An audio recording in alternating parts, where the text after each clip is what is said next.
Bonjour à tous.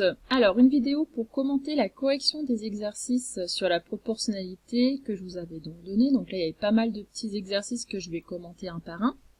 On va commencer par le 17. Vous aviez donc le prix de 2 kg de pommes qui était donc de 2,35 € et on vous demandait combien coûtait donc 6 kg de pommes. Donc le prix là est proportionnel à la masse de pommes achetées. Donc là, on va acheter 3 fois plus de pommes que ce qu'on vous proposait ici comme 2 kg. Donc 2 fois 3, ça nous fait 6. Donc on va faire 2,35 fois 3 qui va nous faire 7,05. Donc là, on va payer 7,05 € pour nos 6 kg de pommes. Dans l'exercice 18, vous avez donc un cycliste qui roule à allure régulière, donc on suppose qu'il roule tout le temps à la même allure, et il parcourt donc 2,8 km en 6 minutes. Combien de kilomètres parcourt-il en 3 minutes? Donc 3 minutes, c'est la moitié de 6 minutes, donc on va diviser par 2. On va faire 2,8 divisé par 2 qui va nous donner 1,4. Alors, pour les calculs dans ce chapitre, vous avez tout à fait le droit d'utiliser la calculatrice. Mais c'est quand même aussi l'occasion de revoir un peu comment poser une multiplication, comment poser une division.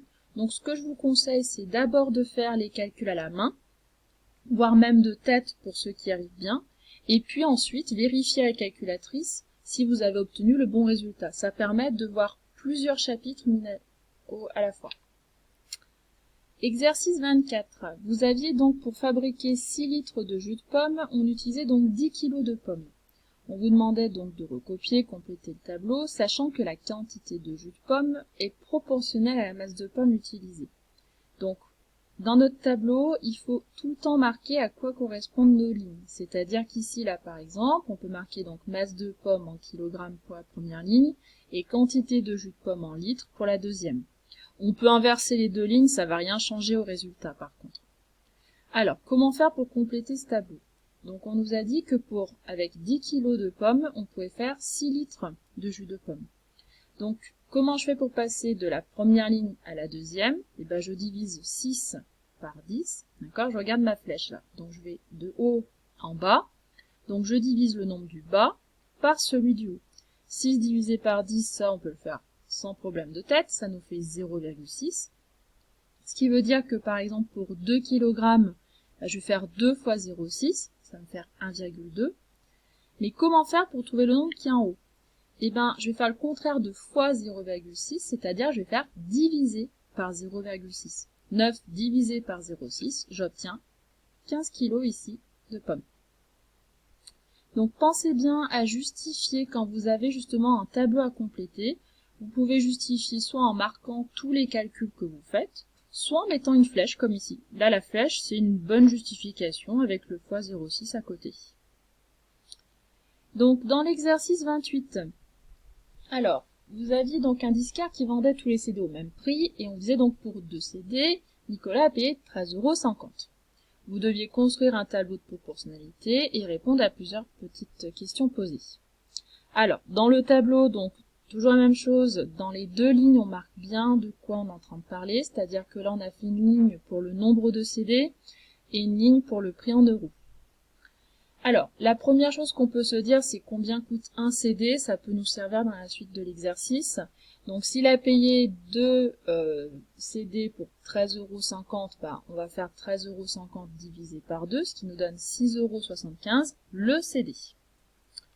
Alors, là, on a Caroline qui se demande combien elle va payer pour acheter 4 CD. Deux choix possibles, soit on fait 4 fois 6,75 €, soit on peut se dire, ah bah tiens, elle va prendre le double de CD de Nicolas, donc je vais faire 13,5 fois 2 et ça me fait 27 €. Les deux méthodes vont très bien. Ensuite, quel prix Patrick va-t-il payer pour 3 CD? Alors là, passer de 2 à 3, on pouvait multiplier par 1,5, ça marchait très bien aussi, ou on peut tout simplement se dire, ah bah tiens, j'ai calculé le prix d'un CD, c'est 6,75 €, donc je multiplie par 3 et j'obtiens donc 20,25 € pour 3 CD. Et la dernière question, on vous disait que Anne avait payé 47,25 €. Combien de CD a-t-elle acheté? Alors, bien entendu, on peut faire un petit calcul sur les colonnes ou sur le coefficient de proportionnalité, Mais on peut aussi remarquer, et je trouvais que c'était bien plus intéressant, de voir que 47,25, c'est 20,25 plus 27, c'est-à-dire que c'est la somme des deux dernières colonnes qu'on a vues juste avant. Donc on fait 4 plus 3, et ça nous fait donc 7 CD. Ensuite, donc exercice 31. Vous aviez donc une moto qui consomme en moyenne 4 litres de carburant pour parcourir 100 km. Donc, toujours la même chose dans votre tableau. Quantité de carburant en litres, distance parcourue en kilomètres, donc on marque bien de quoi on est en train de parler. On vous demande la consommation de cette moto pour parcourir donc 350 km. Alors, ce qu'on pouvait remarquer, c'est là on peut utiliser le coefficient de proportionnalité. Pour aller de 4 à 100, on multiplie par 25. Soit on voit vite que 4 fois 25, ça fait 100. Pour ceux qui n'aiment pas trop le calcul mental, qu'est-ce qu'on va faire? Je regarde ma flèche, je vais de haut en bas, donc je divise le nombre du bas par celui du haut. Et 100 divisé par 4, ça nous donne bien 25. Donc notre 350 km, il est justement dans la ligne du bas. Donc je vais non pas multiplier par 25, mais diviser par 25.